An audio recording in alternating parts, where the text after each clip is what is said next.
Mahuva BAPS Swaminarayan મંદિર ખાતે diamond association મહુવાનો સ્નેહ મિલન કાર્યક્રમ યોજાયો, જેમાં નવનિયુક્ત પ્રમુખ અને ઉપપ્રમુખનો સન્માન સમારોહ યોજાયો. તો ખાસ સુરત સહજાનંદ એસટીપીએલ 4P કંપનીના મેનેજર શ્રી વિજય ધામેલિયા ખાસ ઉપસ્થિત રહ્યા હતા. મહુવા શહેરના બીએપીએસ સ્વામિનારાયણ મંદિર ખાતે ડાયમંડ એસોસિએશન મહુવાનો સ્નેહ મિલન કાર્યક્રમ યોજાયો હતો. તો નવનિયુક્ત પ્રમુખ અને ઉપપ્રમુખને આવકારી તેમનો સન્માન સમારોહ કાર્યક્રમ પણ યોજાયો હતો. આ તકે સુરતના સહજાનંદ એસટીપીએલ 4P કંપનીના મેનેજર શ્રી વિજયભાઈ ધામેલિયા ખાસ ઉપસ્થિત રહ્યા હતા. મહુવા શહેરમાં રોજગારી આપતો સૌથી મોટો ઉદ્યોગ ડાયમંડ ઉદ્યોગ છે અને આ ડાયમંડ ઉદ્યોગમાં આશરે 401 યુનિટ ચાલી રહ્યા છે. ત્યારે આ ડાયમંડ એસોસિએશનનો સ્નેહ મિલન કાર્યક્રમ મહુવા શહેરના બીએપીએસ સ્વામિનારાયણ મંદિર ખાતે કોઠારી શ્રી વિનમ્ર મુનિ સ્વામી શ્રીની નિશ્રામાં યોજાયો હતો. યોજાયેલા આ સ્નેહ મિલન કાર્યક્રમમાં ડાયમંડ એસોસિએશનના નવનિયુક્ત પ્રમુખ શ્રી અજયભાઈ બારિયા અને ઉપપ્રમુખ શ્રી દિનેશભાઈ માળિયાવાળનું સન્માન કરવામાં આવ્યું હતું. તો ડાયમંડ એસોસિએશનના પૂર્વ પ્રમુખ શ્રી તકુભા, ઉપપ્રમુખ શ્રી કમલેશ દાદા અને સભ્યશ્રીઓમાં રણુભાઈ બારિયા, વલ્લભભાઈ જોડિયા, સિક્કે માળિયાનું પણ નવનિયુક્ત એસોસિએશનના બનેલા સભ્યો દ્વારા સારી કામગીરી કરવા બદલ તમામનું સન્માન કરવામાં આવ્યું હતું. યોજાયેલા આ સ્નેહ મિલન કાર્યક્રમમાં એવી પણ ચર્ચાઓ કરવામાં આવી હતી કે ડાયમંડ એસોસિએશનને મજબૂત કેમ કરવું, આગામી દિવસોમાં કેવા આયોજન કરવા અને અગાઉના વર્ષોમાં જ્યારે ડાયમંડ બજારમાં મંદીનો માહોલ હતો ત્યારે પણ મહુવા ડાયમંડ એસોસિએશન અને ડાયમંડ બજાર હંમેશા મજબૂત જ રહી છે અને ડાયમંડ વર્કરોને પણ રોજી રોટી કમાવામાં કોઈ તકલીફ ન પડે તેવા કાર્યો કરવામાં આવ્યા હતા.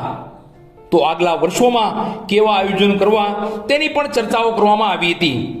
તો આગામી ગુરુવારના રોજ ડાયમંડ એસોસિએશન દ્વારા મહા બ્લડ ડોનેશન કેમ્પનું આયોજન થનાર છે તેવું પણ ડાયમંડ એસોસિએશનના પ્રમુખ અજયભાઈ બારિયાએ જણાવ્યું હતું.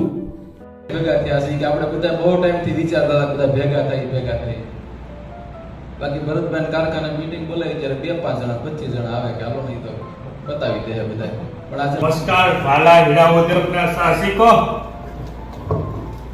હું એસટીપીએલ વતી વિજય ધામેલિયા, મહુવા ડાયમંડ એસોસિએશન પ્રમુખ અજયભાઈ તથા મહુવા ડાયમંડ એસોસિએશનના તમામ સભ્યોને હું સહજાનંદ વતી આવકારું છું.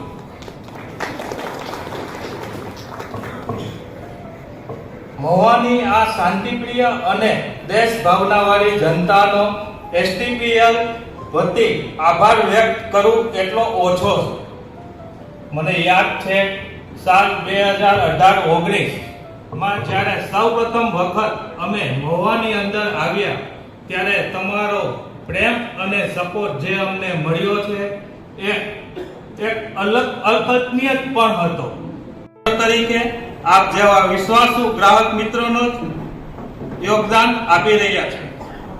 એસટીપીએલ એ નવી ટેકનોલોજી હીરા ઉદ્યોગમાં 1993 થી એક ક્રાંતિ કરતું આવ્યું છે અને હું તમને ખાતરી આપું છું કે આવનારા સમયમાં પણ અમે નવું તમને ટેકનોલોજીના રૂપે આપતા રહીશું. અત્યારની જ વાત કરું તો એસટીપીએલ થોડા ટાઈમ પહેલા તે જો કે આપણા આ માર્કેટમાં સોઈંગની એટલી બધી ખાસ જરૂરિયાત હોતી નથી એટલે મેં તમને કોઈને ક્યારેય પણ એ માહિતી આપી નથી, પણ થોડા ટાઈમ પહેલા તે અમે સોઈંગની અંદર without marking multi sewing launch કર્યું. એટલે કે આપણે હીરાની અંદર માર્કિંગ કરવાની જરૂરિયાત રહેતી નથી. વિધાઉટ માર્કિંગ મલ્ટી સોઈંગ એ પણ સિંગલ સ્ટિકિંગમાં એક હીરાની અંદર એક કરતા વધારે પણ પીસ કાપવા હોય તો સિંગલ સ્ટિકિંગની અંદર એક કટ થાય છે. આ જ રીતે અમે ઓટોમેશનની અંદર ઓટો પોલિશિંગ ઘંટી તથા રોબોટિક લેઝર સોઈંગ મશીન કે આજે તમારે તે ઓપરેટર એક 40 મશીન એક ઓપરેટ કરતો હોય છે, જ્યારે લેઝરની અંદર એક ઓપરેટર 10 મશીન ઓપરેટિંગ કરી શકે એ પણ અમે થોડા ટાઈમ પહેલા લોન્ચ કર્યું. હું તમને ખાતરી આપીશ કે એસટીપીએલ આજે પણ તમારી સાથે છે અને આવનારા સમયમાં પણ તમારી સાથે રહેશે. જય સ્વામિનારાયણ.